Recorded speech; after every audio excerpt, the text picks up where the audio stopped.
Syukur kepada Allah Ta'ala.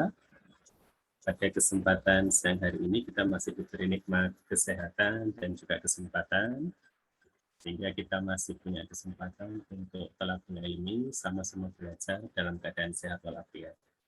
Oke, pada kesempatan siang hari ini kita akan membahas materi topik yang terakhir pada semester ini terkait dengan geosfer. Sebelumnya saya mohon maaf untuk off-kan kamera untuk menjaga stabilitas koneksinya. Oke, sorry, sebentar.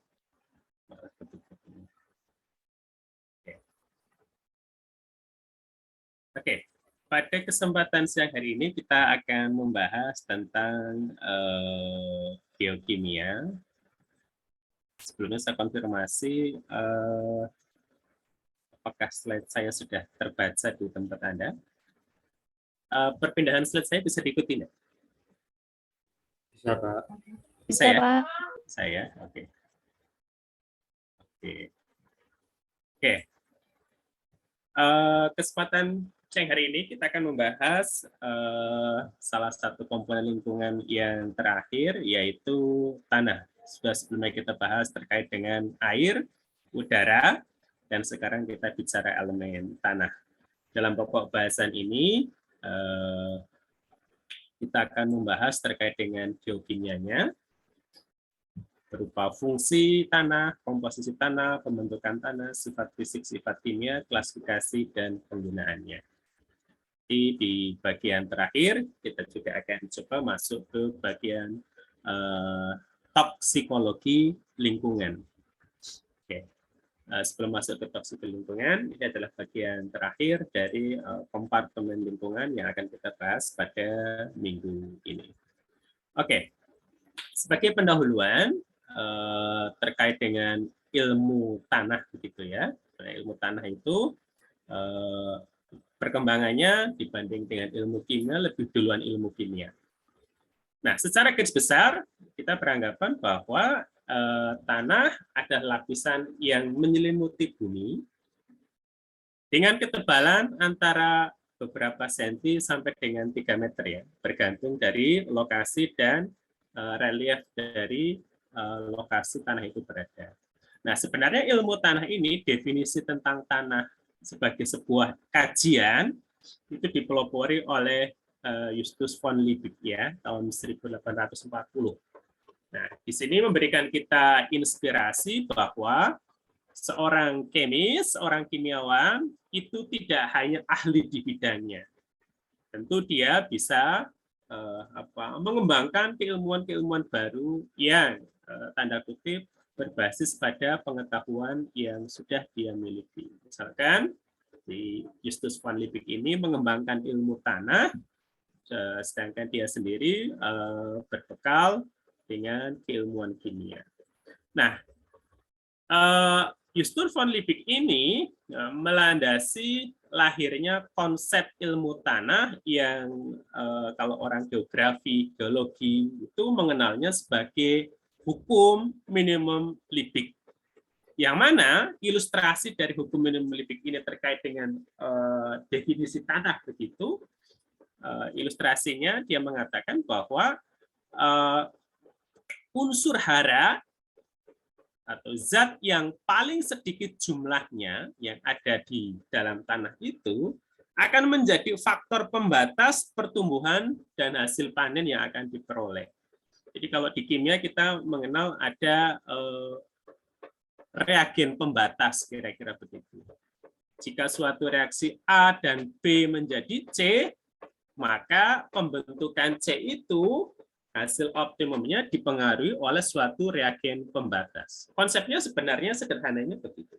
Nah, itu yang disampaikan oleh Liebig di dalam konsep ilmu tanahnya yang dikenal sebagai hukum minimum Liebig. Nah, kalau kita ilustrasikan seperti gambar di samping ini, ya, ilustrasi hukum minimum Liebig, seakan-akan tanah itu digambarkan sebagai sebuah tong air yang terbuat dari kayu misalkan ya. Berarti kan ini ada beberapa unsur penyusunnya ya, ada kalium, magnesium, fosfor, sulfur, oksigen, kemudian ada air, H2O, nitrogen, kalsium, dan sebagainya. Nah, permukaan tong yang paling rendah maksudnya ini, susunan kayu-kayunya ini yang paling rendah, yang akan mengakibatkan airnya itu mengalir keluar atau bocor. Ya, jadi misalkan di sini kalium, ya. Tong ini disusun oleh berbagai macam elemen. Nah, unsur kalium ini yang paling rendah sehingga menyebabkan air ini bisa bocor keluar. Prinsipnya sederhana seperti itu ya, hukumnya ya.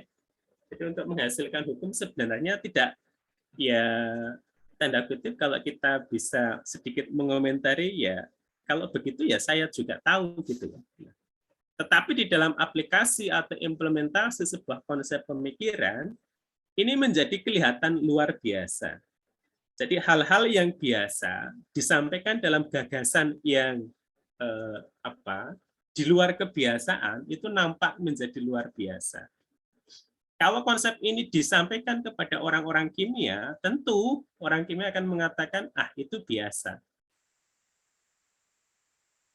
Tapi konsep gagasan ini disampaikan kepada orang di luar kimia, orang awam begitu ya, geologi misalkan, geografi, menjadi menarik untuk lebih dikembangkan begitu. Nah, jadi Anda juga tentunya punya potensi untuk mengembangkan gagasan Anda dari hal-hal yang paling sederhana. Nah, kalau di gambar ini berarti nanti hasil panen ya itu dipengaruhi oleh salah satunya keberadaan unsur yang paling sedikit yang ada di dalam tanah itu, yaitu kalium. Oke, next. Nah, dari ilustrasi di atas tadi, kemudian berkembanglah ilmu tanah. Ilmu tanah itu nanti ada pedologi, kemudian ada edafologi. Bukan pedofil ya, tapi pedologi. Nah, sebagian ahli mendefinisikan tanah sebagai natural body atau tubuh alam yang terbentuk dan berkembang sebagai akibat adanya gaya-gaya alamiah atau natural force. Yang mana gaya-gaya alamiah ini merupakan kombinasi dari iklim dan jasad hidup terhadap bahan-bahan alam yang terletak dan dikendalikan oleh relief. Relief itu permukaan ya. Relief, jadi kontur relief atau kontur di permukaan bumi dalam rentang waktu tertentu. Jadi waktunya relatif lama. Jadi tanah ini pembentukannya bergantung kepada tentu salah satunya di sini adalah jasad renik ya atau jasad hidup yang ada di dalam tanah itu yang menguraikan unsur-unsur sebagai pengurai di situ. Kemudian gaya alam, misalkan gempa bumi dan sebagainya, tarikan antar lempeng ataupun benturan antar lempeng itu juga akan membentuk kualitas tanah. Ya. Semua terjadi dalam rentang waktu yang panjang, ya, tertentu di dalam hal ini. Oke, nah semakin ke sini kajian tentang tanah akan semakin berkembang. Nah, ini sebagai pengetahuan Anda saja, gitu ya. Jadi sebenarnya konsepnya begini. Untuk mencapai sukses kita harus menjadi atau mempunyai 3 bekal. Bekal yang pertama adalah Anda harus memiliki kelebihan. Kelebihan dalam ini berarti Anda be the best, jadi yang terbaik. Misalkan kalau Anda dalam sama-sama angkatan 2020, Anda untuk sukses dari angkatan itu Anda harus menjadi yang terbaik. Tapi kalau Anda tidak bisa menjadi yang terbaik, jadilah yang pertama, be the first. Kalau tidak bisa menjadi yang pertama, jadilah yang berbeda. Be different. Nah, dalam hal ini kelihatan sekali ya bahwa Kalau Anda mungkin di bidang sesama orang kimiawan begitu ya, mungkin dianggap tidak begitu menonjol ya, tidak begitu menonjol. Tapi Anda bisa masuk ke bidang keilmuan yang lain, maka Anda akan menjadi sebenarnya apa ya? Karena different ya, memberikan pandangan-pandangan yang berbeda, maka Anda akan menjadi orang yang sukses dan ahli di bidang itu. Berbekal dari kemampuan Anda untuk beradaptasi menjadi orang yang berbeda, memberikan pemahaman yang berbeda. Termasuk dalam hal ini adalah pengembangan ilmu tanah, sesungguhnya itu dikembangkan oleh orang-orang kimia. Karena tadi belajar tentang unsur hara dan sebagainya. Anda punya itu semua. Cuma tinggal bagaimana Anda beradaptasi pada sebuah komunitas, kelompok bidang ilmuwan, dan berkontribusi di situ. Kalau komunikasi sama antar ya orang kimia, ya mungkin boleh jadi kita tidak begitu tidak begitu menonjol. Ya, karena pengetahuannya sama, ininya sama, tidak ada hal yang tanda kutip menjadi karakteristik ciri khas kita. Nah, ciri khas kita itu akan nampak ketika kita mampu beradaptasi dengan kemampuan be different, menjadi yang berbeda. Nah, dalam hal ini ilmu tanah ya, tadi sebenarnya orang kimia yang mengembangkan. Selanjutnya ilmu tanah itu dibedakan menjadi dua, yaitu ada pedologi, bukan pedofil sekali lagi, agak sedikit-sedikit mirip karena sebelahnya ada edafologi. Nanti kalau bacanya kepleset menjadi pedofil gitu ya, pedofil gitu. Beda. Ini dua istilah yang berbeda. Pedologi mempelajari tentang deskripsi tanah, pembentukan tanah, sistematika tanah, dan juga ekologi tanah. Kalau edafologi lebih mempelajari tentang bagaimana pemanfaatan tanah untuk pertanian, kehutanan, dan juga peningkatan produktivitas tanaman. Jadi garis besarnya, kalau pedologi belajar tentang deskripsi, struktur, sistematika, dan ekologi tanah, kalau edafologi belajar tentang pemanfaatan tanah untuk berbagai kepentingan. Oke, next. Nah, maaf.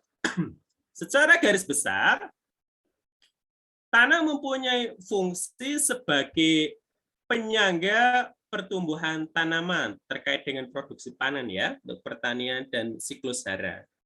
Jadi tanah berfungsi sebagai penyangga pertumbuhan tanaman, ya ibaratnya kalau ada tanaman umumnya memang memerlukan tanah. Lupa kan ada yang sekarang mulai yang pakai air itu apa namanya? Yang pakai tidak pakai tanah, lupa saya namanya. Apa namanya? Hidroponik. Iya, hidroponik. Konsep-konsep pertanian hidroponik dan sebagainya begitu. Ada yang aquaponik, ya berkembang lagi aquaponik, hidroponik, dan ponik-ponik yang lain. Tetapi kemampuannya tentu tidak sebesar produksinya dengan menggunakan media tanah. Ya meskipun hasilnya relatif baik, tetapi kemampuan hidroponik di dalam kemampuan kapasitas produksi tidak sebaik jika tumbuhan itu berada di tanah. Dan hidroponik ataupun aquaponik itu pun hanya terbatas pada jenis-jenis tumbuhan tertentu. Tidak bisa untuk tumbuhan misalkan berakar tunggang ya, yang misalkan mangga dan sebagainya.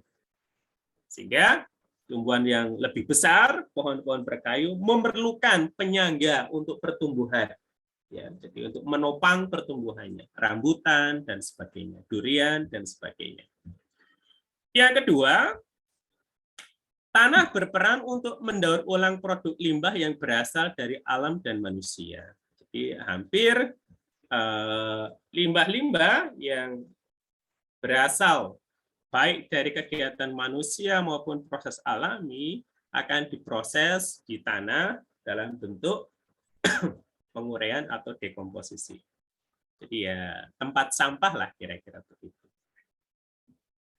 Yang ketiga, tanah menjadi habitat untuk berbagai macam organisme yang salah satunya mampu sebagai pengendali aliran air ya. Nanti di sini tanah menjadi habitat untuk organisme.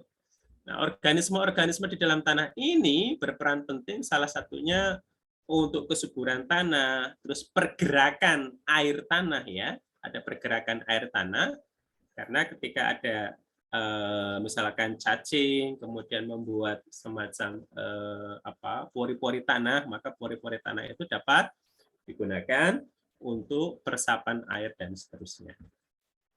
Kemudian yang keempat, tanah berperan dalam penyediaan bahan konstruksi. Nah, misalkan di sini Anda membuat batu bata, nah, tanah liat yang dipakai itu adalah berasal dari tanah, ya namanya juga tanah liat ya, batu bata. Bahan konstruksi yang lain apa? Misalkan kalsium karbonat atau batu gamping. Batu gamping dipakai untuk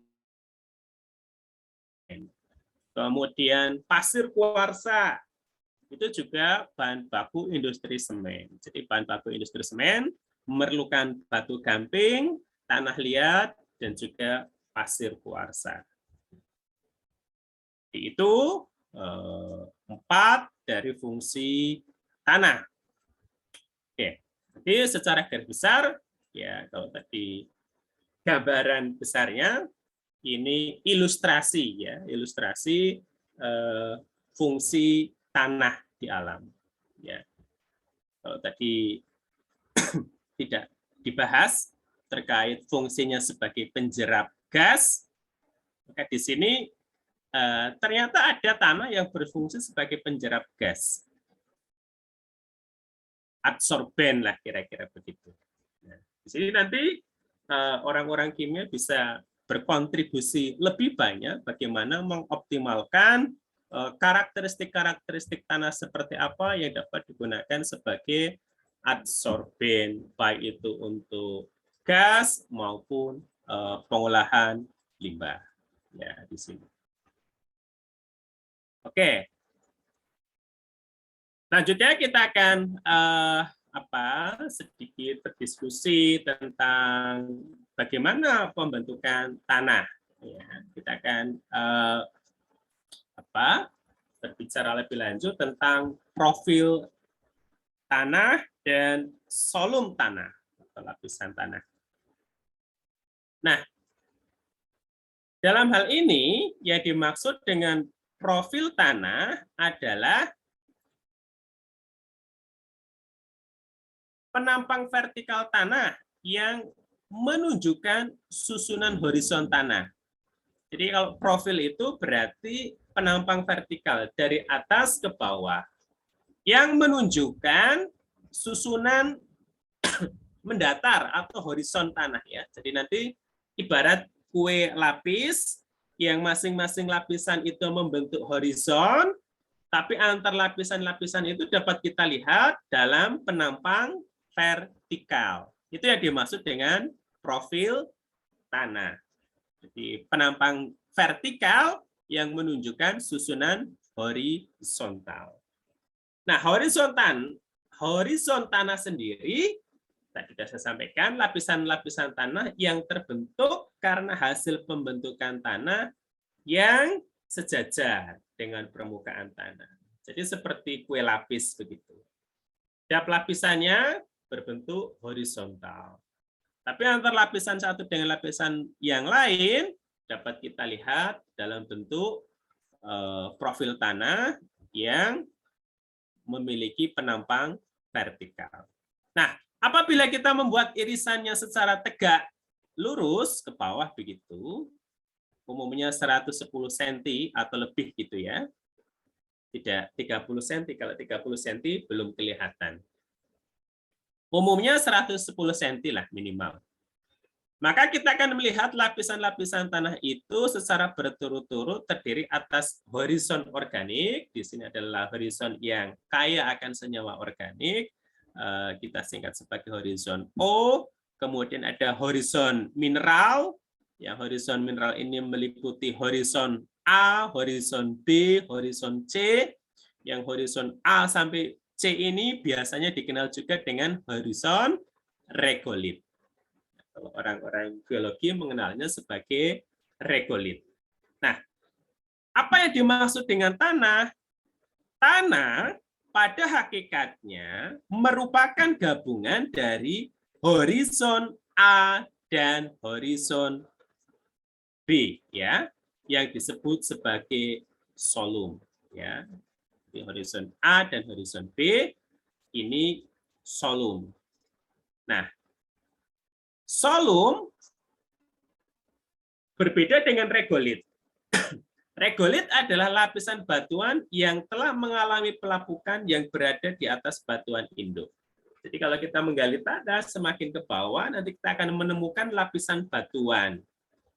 Nah, lapisan batuan yang paling atas, ya, yang paling atas ini adalah lapisan batuan yang mulai mengalami pelapukan karena sudah mulai berinteraksi dengan atmosfer, sehingga ada pelapukan.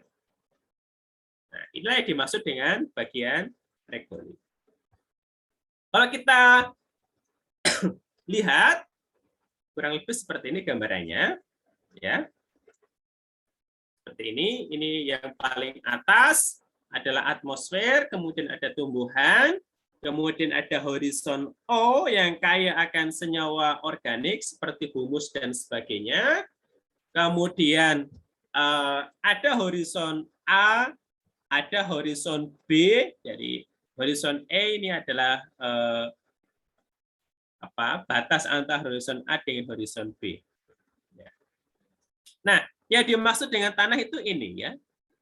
Horizon A dengan horizon B, ya, di sini. A dengan B. Ya, kalau O ya otomatis tanah karena dia kaya akan humus, ya. Nah, yang dimaksud dengan regolit ini, ya, regolit itu adalah dari A sampai dengan C di sini. Nah, di sini adalah batuan. Nah, regolit sendiri yang mana? Yang bagian atas ini. Bagian yang sudah batuan yang sudah mengalami pelapukan ke atas ini. Oke. Nah, nanti bisa Anda cek di slide saya kalau nanti saya share karakteristik dari masing-masing horizon. Di mana horizon O atau horizon organik ada 3 jenis horizon O, yaitu horizon O itu sendiri, kemudian ada O1, O2, kemudian A juga ada A1, 2, 3, kemudian B juga ada B1, 2, B3, kemudian ada C, kemudian ada horizon D atau disebut juga dengan horizon R. Nah, horizon organik ditemukan pada hutan yang relatif belum terjamah kegiatan manusia, ya, belum relatif terganggu.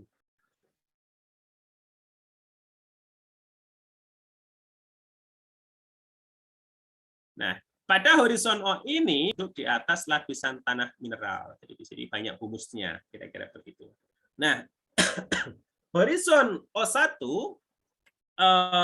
merupakan bentuk asli dari sisa-sisa tanaman yang masih dapat dibedakan secara jelas. Ya, sisa-sisa tanamannya itu masih kelihatan. Ya, kalau itu dedaunan, bentuk daunnya itu masih kelihatan, meskipun sudah mulai hitam legam. Sementara untuk horizon O2, bentuk asli dari sisa tanaman tidak lagi dapat dibedakan secara jelas. Jadi sudah mulai gembur seperti tanah. Gitu. Kemudian untuk horizon A merupakan horizon yang berada di permukaan tanah, terdiri atas campuran antara bahan organik dan bahan mineral. Nah, di horizon A ini merupakan horizon eluviasi atau horizon pencucian dari bahan-bahan liat, ya, dari bahan-bahan seperti tanah liat, asam organik, kation, terutama untuk unsur kalsium, kalium, natrium, dan magnesium. Nah, di horizon A1, bahan mineral bercampur dengan bahan organik, humus memiliki warna yang gelap. Sehingga tadi disampaikan bahwa tanah itu umumnya adalah, atau solum itu adalah gabungan antara horizon A dan horizon B.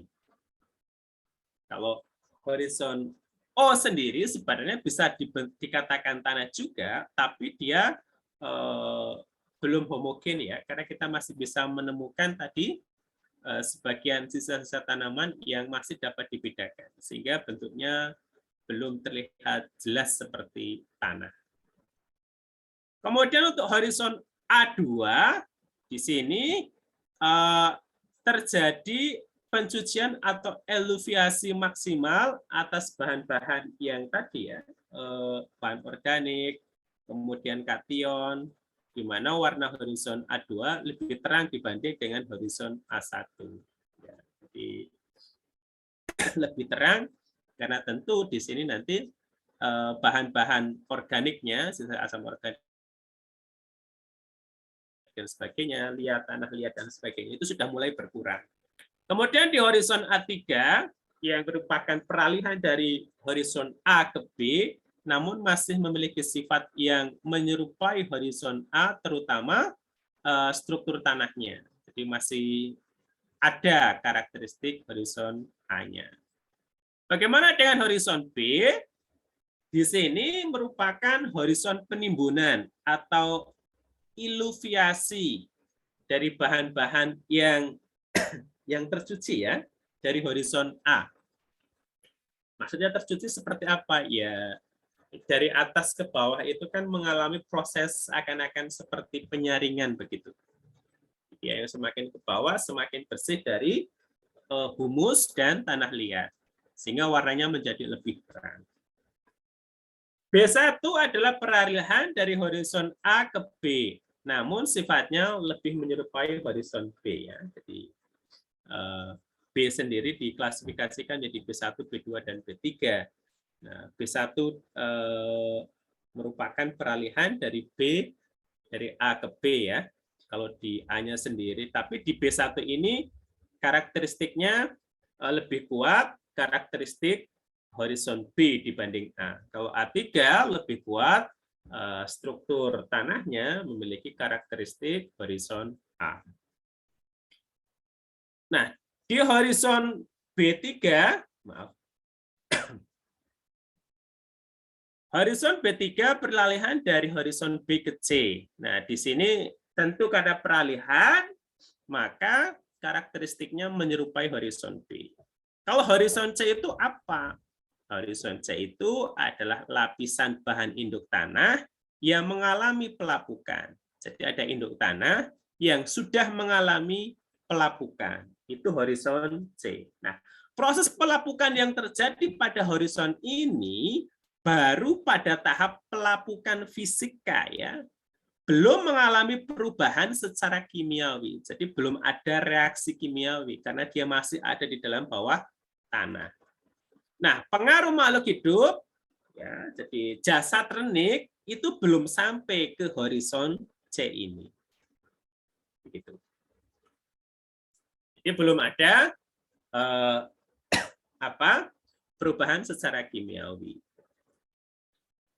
Mungkin pernah terpikir di dalam benak Anda, Pak, bagaimana dengan jasad-jasad orang mati yang ternyata jasadnya masih utuh ketika sudah dikuburkan. Mungkin ada yang kepikiran seperti itu. Nah, ya terlepas dari kekuasaan Tuhan Yang Maha Esa, kita bisa istilahnya tolabul ilmi ya, belajar Oke, di samping memang kehendak Tuhan, maka yang perlu kita pikirkan adalah bagaimana kehendak Tuhan itu bekerja dalam sistem hukum alam. Maka mungkin akan menarik ketika kita melihat atau menemukan fenomena, oh di mana ada jasad yang masih utuh setelah terkubur berpuluh-puluh tahun misalkan. Maka sebagai seorang kemis kita bisa menjelaskan jangan-jangan struktur tanahnya sudah masuk sampai horizon C, karena kedalaman tanah itu tentu nanti akan bergantung pada karakteristik relief tanahnya. Di horizon C ini, misalkan ya si jasad itu tetap terjaga karena memang si mikroorganisme tidak mampu atau tidak bisa masuk ke wilayah ini. Sementara untuk horizon D atau R merupakan hamparan batuan yang belum mengalami pelapukan. Ya, di sini masih banyak ditemukan batu-batuan yang masih utuh, belum mengalami pelapukan baik secara fisik maupun secara kimiawi. Horizon ini merupakan sumber bahan penyusun tanah yang sangat menentukan sifat tanah yang terbentuk nantinya. Karena kalau misalkan lalu kalau proses pertambangan batu bara atau yang lainnya yang melakukan penyingkapan permukaan tanah itu, jadinya seperti apa? Nah, Anda bisa melihat kepada masing-masing horizon ini. Ya. Jadi untuk bisa masuk ke bawah, misalkan mengambil batu baranya, berarti kita menyingkap dari horizon O sampai dengan horizon D misalkan. Dari batuan-batuannya yang relatif masih kasar. Nah, umumnya ada masalah-masalah pencemaran lingkungan di daerah tambang. Kenapa? Karena di situ misalkan ada senyawa sulfur yang dalam bentuk pirit misalkan, kemudian belum tersentuh oleh oksigen, masih sebagai senyawa sulfur begitu, pirit misalkan begitu, kemudian ketika tanahnya disingkap sehingga kemudian teroksidasi oleh oksigen atmosfer sehingga bisa menjadi senyawa H2S, dan H2SO4 dan seterusnya. Itu efek dari pertambangan. Oke, nah, kita sekarang akan sedikit bicara tentang proses pelapukan batuan dan mineral. Nah, secara garis besar, bebatuan penyusunan tanah pada dasarnya dapat dikelompokkan menjadi dua, yaitu batuan keras dan batuan lunak. Batuan keras sendiri terdiri atas batuan beku, batuan sedimen, dan batuan metamorf. Nah, batuan lunak terdiri atas abu vulkanik dan bahan endapan. Nah, kita relatif beruntung untuk Yogyakarta ini ada Gunung Merapi ya, sehingga beberapa macam batuan dapat kita temukan ya, mulai dari batuan beku, batuan sedimen di Sungai Progo misalkan atau di Sungai Gajah Wong. Kemudian ada batuan metamorf, kemudian abu vulkanik dan bahan endapan juga kita pernah mendapatkan. Ketika Gunung Merapi meletus, ada hujan abu vulkanik, itu merupakan material bahan alam yang sesungguhnya tidak ternilai harganya. Kalau Anda sebenarnya boleh jujur itu, kalau Anda punya kesempatan untuk menyimpan abu vulkanik Gunung Merapi itu seakan-akan sebuah material senyawa anorganik yang dikalsinasi atau dipanaskan pada temperatur lebih dari 2000 derajat Celcius. Dan dia punya karakteristik yang sangat baik sebagai katalis basa. Jadi kalau Anda punya abu vulkanik Gunung Merapi tahun 2010, Anda masih simpan sampai sekarang, Anda bisa jadikan itu sebagai objek penelitian. Karena satu sifat basanya itu bisa nanti misalkan Anda gunakan sebagai katalis untuk reaksi transestrifikasi biodiesel. Dan itu adalah pure material yang dikalsinasi pada temperatur tertinggi oleh Gunung Merapi. Jadi kalau Anda melakukan kalsinasi di lab itu paling banter hanya 600-700 derajat Celcius. Kalau dari Gunung Merapi lebih dari 200.000 derajat, 2000 derajat Celcius. Nah, dia punya sifat basa. Jadi kalau kita mau melakukan reaksi transestrifikasi, kita bisa menggunakan katalis basa.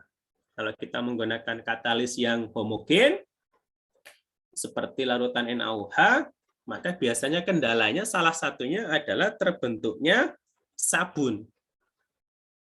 Nah, ini tidak diinginkan. Kalau terbentuk sabun berarti terjadi hidrolisis basa. Bukan transestrifikasi, tapi malah reaksi kebalikannya menjadi hidrolisis basa. Nah, kelebihan dari katalis heterogen itu, seperti abu vulkanik Gunung Merapi itu, adalah dia katalis heterogen. Sehingga yang kadar airnya sangat rendah sekali. Yang namanya reaksi hidrolisis kan berarti reaksi yang dibantu oleh air, ya, terhidrolisis oleh air, ya. Hidro itu kan air. Nah, katalis abu vulkanik ini bisa dikatakan zero kandungan airnya, sehingga akan sangat baik digunakan sebagai katalis. Dan sifat basanya juga kuat. Buktinya apa? Ya, buktinya adalah kap mobil yang kejatuhan abu vulkanik itu, kemudian kalau kena embun pagi, kemudian abu vulkaniknya basah, maka dia bisa melarutkan atau melunturkan cat atau warna dari kap-kap mobil, sehingga bisa melunturkan. Itu berarti sifat basahnya kuat sekali. Itu baik untuk digunakan. Kalau Anda masih menyimpan abu vulkanik Gunung Merapi ini, akan menjadi sebuah kajian yang sangat baik. Oke, itu abu vulkanik dan endapannya. Di sisi lain, abu vulkanik yang ternyata melayang-layang itu tadi punya sifat magnetik, ya. Artinya dia bisa ditarik oleh medan magnet. Kalau dia bisa ditarik oleh medan magnet, misalkan kalau kita gunakan dia untuk proses remediasi pengolahan limbah, misalkan zat warna atau sebagai adsorben yang lainnya, misalkan, cara memisahkannya itu sangat mudah, ya. Kalau yang lain itu harus disaring. Anda tahu kalau filtrasi itu salah satu kekurangannya adalah kalau saringannya mampet, bumpet gitu, itu efisiensi penyaringannya sangat rendah. Tapi kalau kita saring dengan medan magnet, artinya hasil yang sudah terabsorb oleh material abu vulkanik, kemudian ditarik dengan medan magnet luar hanya dengan menempelkannya, misalkan pada wadah atau pada kolom paralon atau kolom besi yang pengolahan limbah ini, maka dengan sendirinya si abu vulkanik Gunung Merapi ini akan tertinggal atau menempel pada medan magnet yang kita pasang sepanjang kolom paralon itu tadi. Itu kelebihannya. Jadi banyak manfaat yang bisa kita ambil. Oke, selanjutnya. Pelapukan batuan mengakibatkan berubahnya batuan menjadi lebih lunak. Nah, tadi disampaikan regolit adalah lapisan batuan yang sudah mulai mengalami pelapukan. Itu disebut sebagai regolit. Nah, bagian atas regolit inilah yang selanjutnya akan menjadi bahan tanah, begitu maksudnya. Nah, secara garis besar, proses pelapukan yang terjadi pada regolit sampai dengan menjadi tanah dapat kita klasifikasikan menjadi 3, yaitu pelapukan secara fisika, secara kimiawi, dan juga biologi mekanik, ya. Mekanik di sini berarti ada semacam gaya, begitu ya. Gaya yang bekerja, gaya mekanis yang bekerja. Oke. Ini ilustrasi terkait dengan pembentukan jenis-jenis batuan, ya, dari induk tanah, induk batuannya. Ya, di sini parent material atau material induknya mengalami keretakan, ya, retak mulai terbuka. Nah, karena proses alamiah dari perubahan iklim, cuaca, hujan, angin, es, dan sebagainya, kemudian pemanasan dan seterusnya, ya, kemudian terkikis menjadi material-material induk yang ukurannya lebih kecil, Karena lebih kecil, sebagai chemist Anda tentu tahu, kalau ukuran material kecil berarti luas permukaannya lebih besar. Luas permukaannya lebih besar. Nah, dengan luas permukaan yang lebih besar ini memungkinkan terjadinya pelapukan secara kimiawi bisa berupa uap air, kelembaban, kemudian asam, atau basa-basa yang terbentuk di lingkungan. Kemudian batuan-batuan induk ini ada yang melarut ke dalam air sebagai mineral dalam bentuk larutan ion dan sebagainya. Kemudian ada yang menjadi silika, kemudian ada yang menjadi namanya silt. Silt itu kalau bahasa Jawanya itu lemah lendut gitu ya, tanah lendut yang mungkin agak susah diilustrasikannya. Mungkin kalau yang tidak dari Jawa agak susah. Silt itu apa ya? Ya pertengahan antara lempung dengan pasir lah, kira-kira begitu, kayak lemah lendut begitu.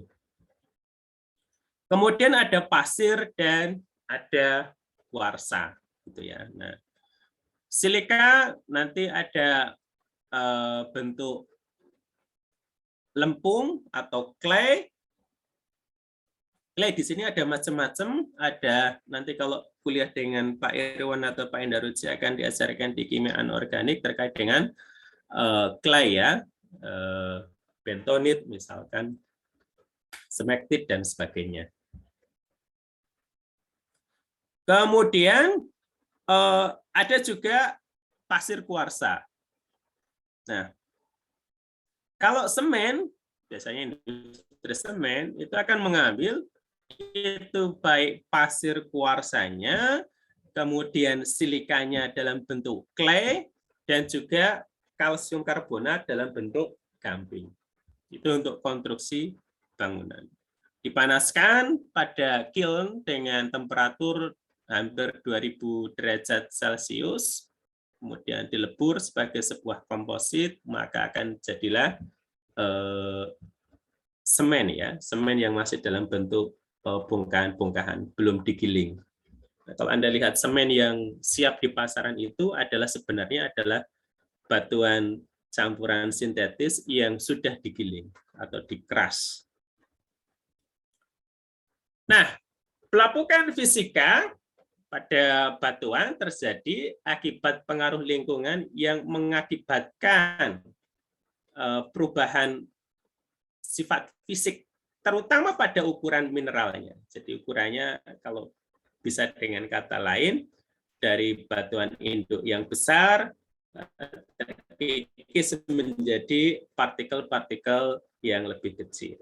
Nah, pelapukan ini dapat terjadi karena perubahan iklim dan suhu tadi ya, di ilustrasi yang saya sampaikan tadi, akibat kondisi lingkungan, misalkan gesekan antar batuan, ya, jadi kalau batuan dengan batuan, misalkan ada guguran batuan menimpa yang lainnya, kemudian menyebabkan struktur fisiknya pecah, hancur menjadi mineral batuan yang lebih kecil. Nah, beberapa contoh pelapukan secara fisika ini, misalkan pengaruh suhu yang dapat mengakibatkan terjadinya pemuaian atau pengerutan mineral tanah. Jadi dia memuai, mengerut, akhirnya terjadi cacat pada fisik batuan tersebut sehingga akhirnya pecah. Oke. Kemudian yang kedua, misalkan karena iklim dingin ya, di sini air yang meresap pada pori-pori batuan akan berubah menjadi es dan bertambah besar volumenya. Nah, di sini sebagai seorang chemist Anda tahu bahwa air kalau dia membeku, kalau sebagian kita kan berpikir, kalau zat yang membeku berarti kan mengkeret. Mengkeret itu maksudnya adalah berarti volumenya mengecil begitu. Kalau dia membeku, justru volumenya itu membesar. Ya. Beda dengan material misalkan besi. Besi kalau dingin dia akan mengkeret. Kalau dipanaskan dia akan memuai. Gitu. Kalau memuai berarti volumenya, bentuk ukuran fisiknya menjadi lebih besar. Tapi kalau air itu aneh, kalau dia didinginkan justru terjadi pemuaian ukuran. Misalkan Anda memasukkan air ke dalam satu gelas aqua. Kalau Anda dinginkan, ya gelasnya itu bisa pecah karena ukuran dari si esnya tadi bisa lebih besar dari air yang Anda masukkan sebelumnya. Nah, ini menjadi keistimewaan air. Sehingga dengan karakteristik ini, air bisa memecahkan batu. Ya, tadi terutama di daerah-daerah yang beriklim dingin, masuknya sebagai air mudah, kemudian tertampung di situ semakin lama kemudian membeku, dan kalau dia membesar berarti kan memerlukan volume, terjadi keretakan dari dalam. Nah, ini juga menyebabkan kerusakan dari struktur batuan itu tadi. Kemudian yang ketiga,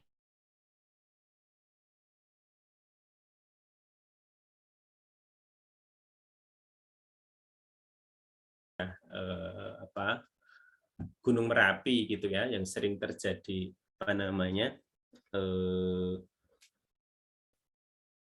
lahar dingin gitu ya, yang membawa material-material, terutama kalau hujan begini, material lahar yang ada di hulu atau puncak, kemudian terbawa oleh air, arus air akan membawa batuan-batuan yang besar-besar itu, kemudian saling pertumbuhan satu dengan yang lainnya. Ini juga bisa menyebabkan kerusakan struktur batuan dan terjadi pelapukan secara fisika. Oke, bagaimana kalau pelapukan secara kimia? Nah, pelapukan secara kimiawi merupakan tahapan yang penting untuk apa? Untuk penyiapan batuan menjadi sumber hara bagi tanaman. Kenapa menjadi sumber hara bagi tanaman? Salah satunya pada tahapan pelapukan kimia ini nanti mineral-mineral tadi yang masih dalam bentuk fisik padatan tadi bisa melarut dalam bentuk ion. Yang ion-ion ini seperti kalsium, natrium, dan sebagainya merupakan unsur hara yang penting bagi tanaman. Nah, proses pelapukan kimiawi ini pada dasarnya hanya terjadi apabila terdapat air sebagai medianya. Kenapa? Ya, di sini ya reaksi-reaksi kimiawi itu cenderung ya di alamiah di alam itu lebih mudah terjadi dengan adanya air. Misalkan besi berkarat itu mudah terjadi reaksi oksidasi karena apa? Karena ada kelembaban udara, ada air di situ menjadi media sehingga terjadi pengkaratan besi. Demikian juga dengan batuan-batuan ini tadi ya. Dengan adanya air, maka tadi si kation dapat melarut di dalam air. Sehingga terjadi pelapukan. Ada perpindahan material ion dari zat padat batuan tadi ke dalam air sebagai pelarutnya, sehingga mudah terjadinya.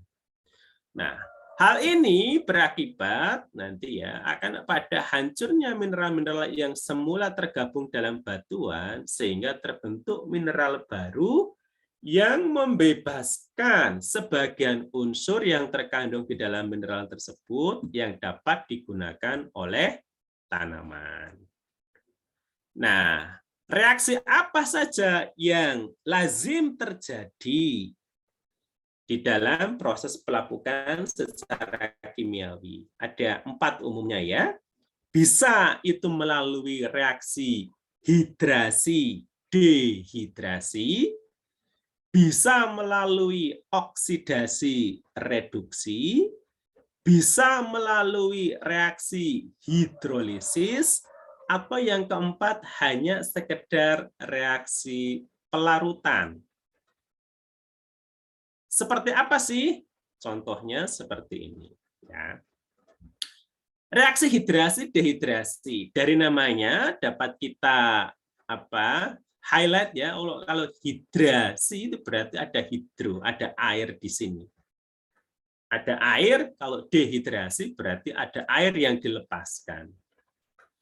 Oke, hidrasi adalah reaksi pengikatan molekul air oleh senyawa tertentu, sedangkan dehidrasi sebaliknya, pelepasan air. Nah, proses ini di satu sisi dapat mengakibatkan pelunakan mineral sehingga mudah larut, namun di sisi lain dapat menyebabkan penambahan volume mineral ya, sehingga mempercepat pelapukan.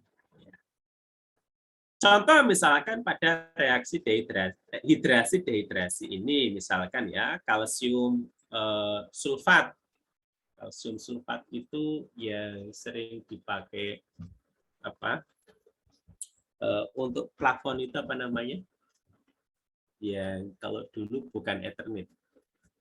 Yang untuk hiasan-hiasan di penggantinya plafon Ethernet itu apa namanya? Gypsum. Ya.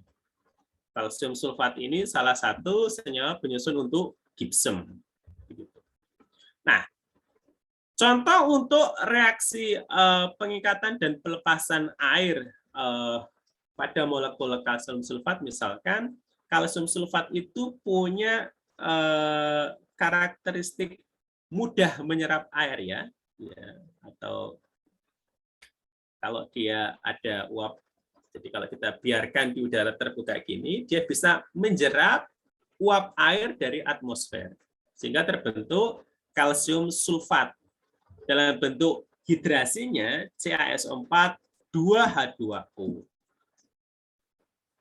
Nah, kalsium sulfat yang terhidrasi ini, airnya itu juga bisa dilepaskan ya. Bisa karena proses pemanasan yang mencapai temperatur yang tinggi, sehingga airnya bisa lepas kembali dalam bentuk H2O, sehingga menjadi kalsium sulfat saja.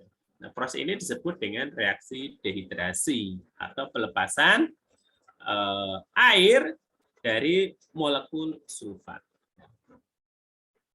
CaSO4 2H2O, kalau misalkan Anda nanti masuk ke laboratorium, kemudian melakukan riset menggunakan senyawa kalsium sulfat, begitu, Anda akan jarang menemukan bahan yang murni CaSO4 begitu.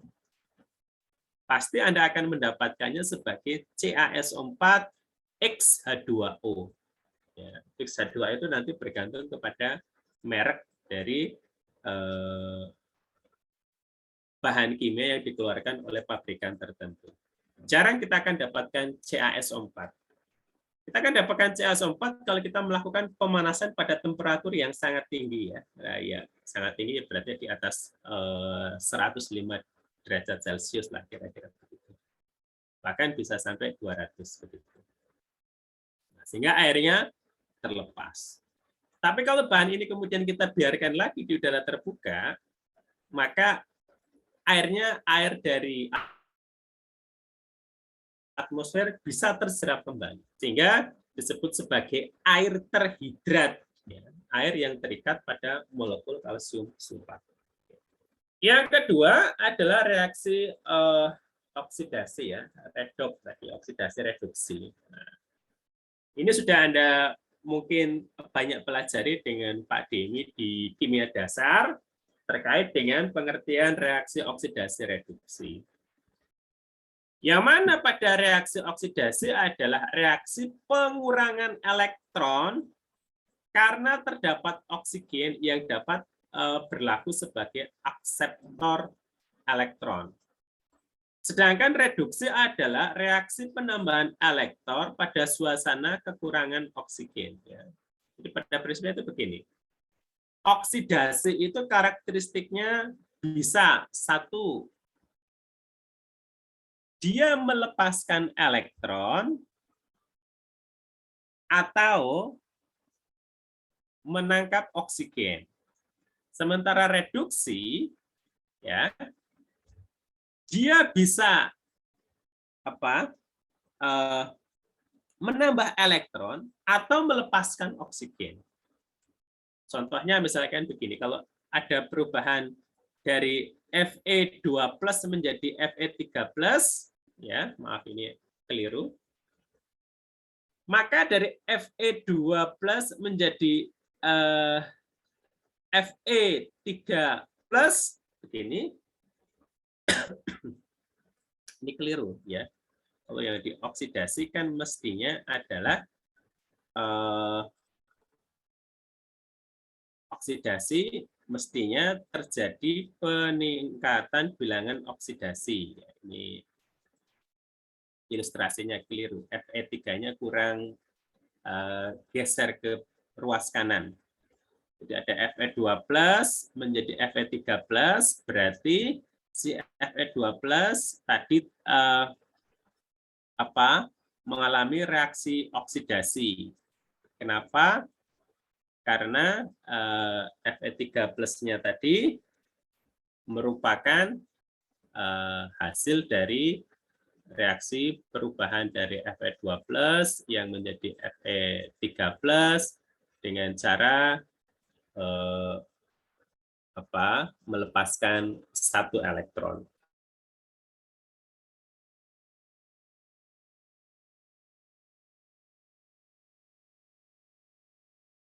Di sini karena tidak ada oksigen, maka yang jadi acuan adalah jumlah elektronnya.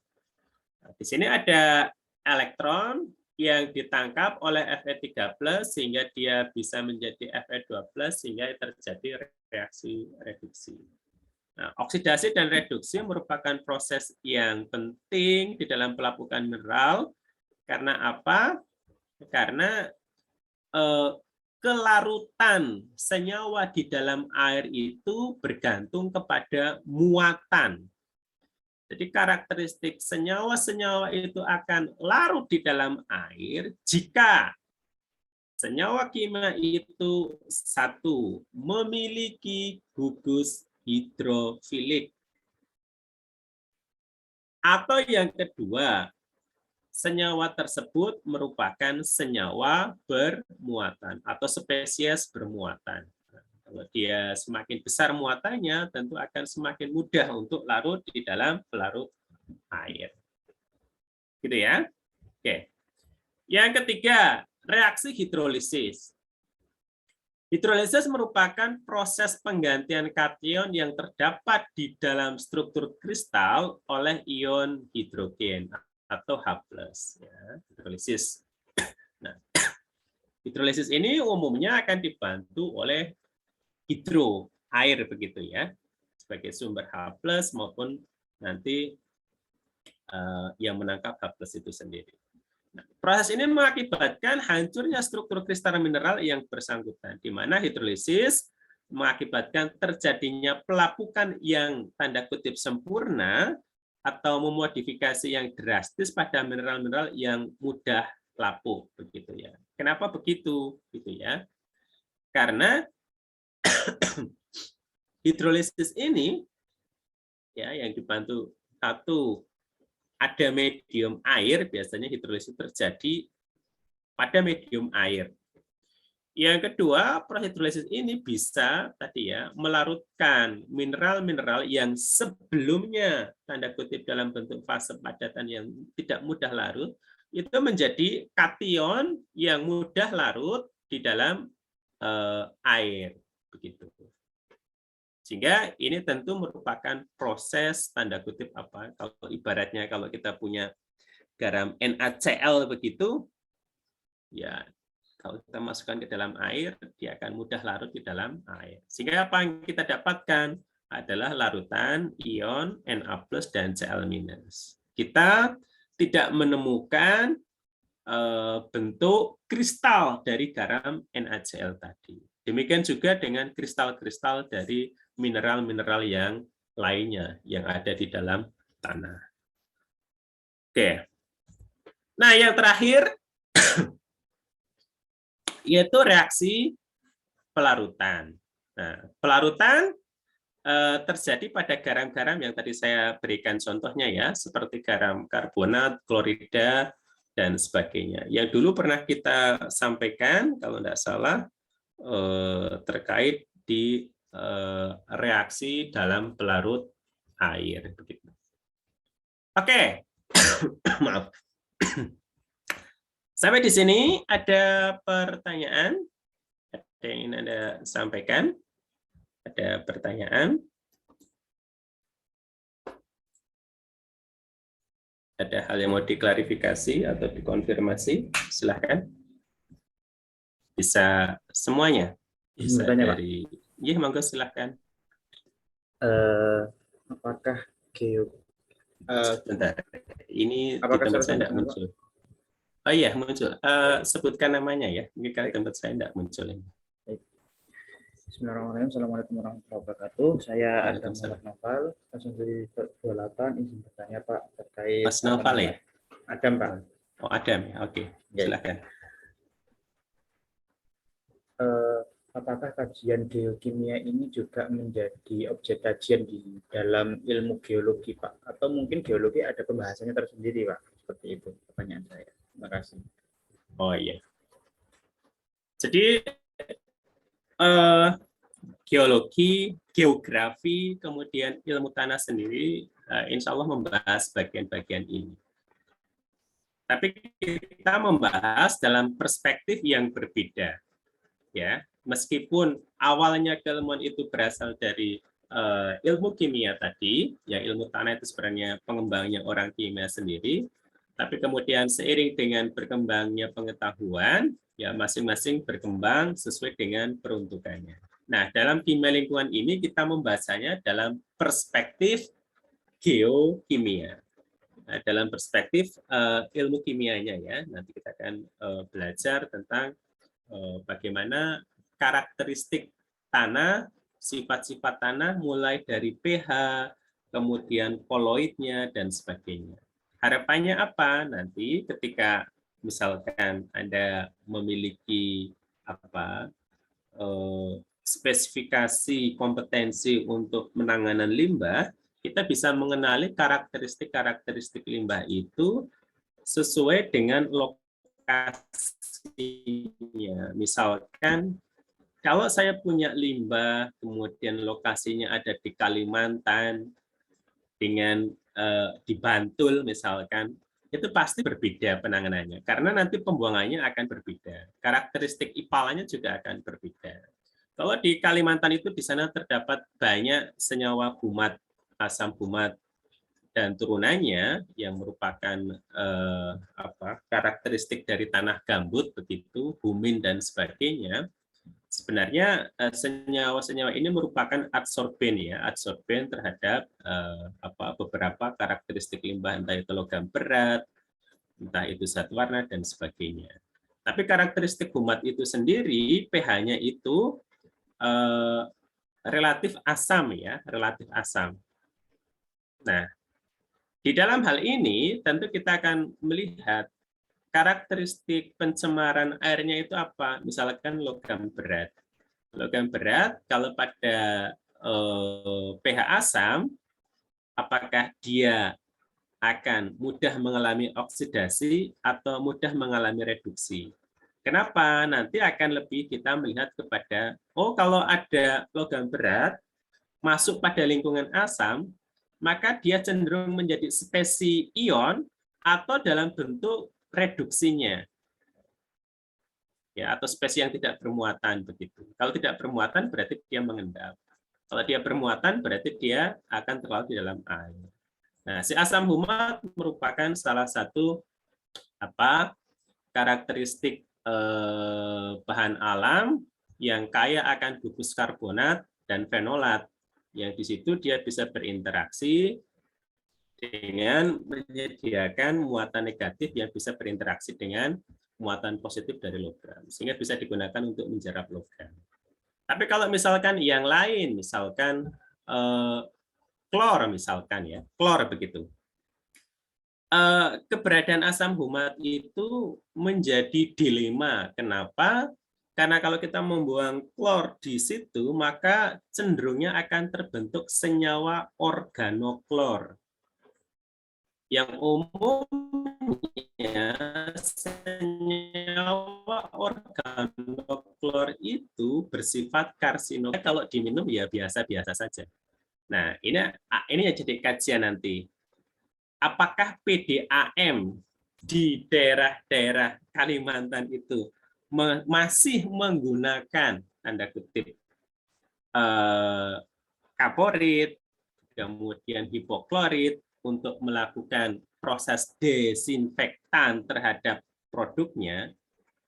Di satu sisi itu memang merupakan desinfektan. Tapi kalau air itu masih ada kandungan humat, asam humat, maka ada kemungkinan proses klorinasi terhadap produk PDAM itu akan memicu terbentuknya senyawa organoklor di dalam air konsumsi yang diedarkan oleh PDAM. Ini menarik ininya ya, menarik kajiannya. Kalau dia melakukan klorinasi ini, terbentuk enggak ini organoklor karena bahan baku air minum di PDAM daerah yang tanda kutip tadi ya, merupakan daerah lahan gambut tadi, kalau dia sumber airnya adalah tanda kutip tadi ya, dari sungai-sungai yang tanda kutip kandungan asam humatnya tinggi, maka ini perlu dikaji. Sehingga biasanya asam humat dan ini itu perlu dipisahkan. Nah, ini perlu dikaji. Nah, itu karakteristiknya ya, sehingga karakteristik tanah akan menjadi kajian yang menarik bagi semua bidang keilmuan, bagi geologi, bagi ilmu tanah, bagi ilmu geografi, dan sebagainya akan mengkaji ini. Saya kira semua punya porsi mengkaji paling tidak terkait dengan sifat fisik kimia tanah. Meskipun itu geologi, itu geografi, itu ilmu tanah, pasti paling tidak dia pada tahun pertama itu akan diajarkan tentang sifat fisik kimia dari tanah. Begitu Mas Adam. Jadi tidak hanya kita yang belajar itu, kita hanya dalam perspektif untuk pengantar lingkungan saja. Begitu, semoga menjawab apa yang ditanyakan. Ada yang lain? Ada yang lain barangkali? Kalau tidak, saya cukupkan sekian. Nanti insya Allah saya sharekan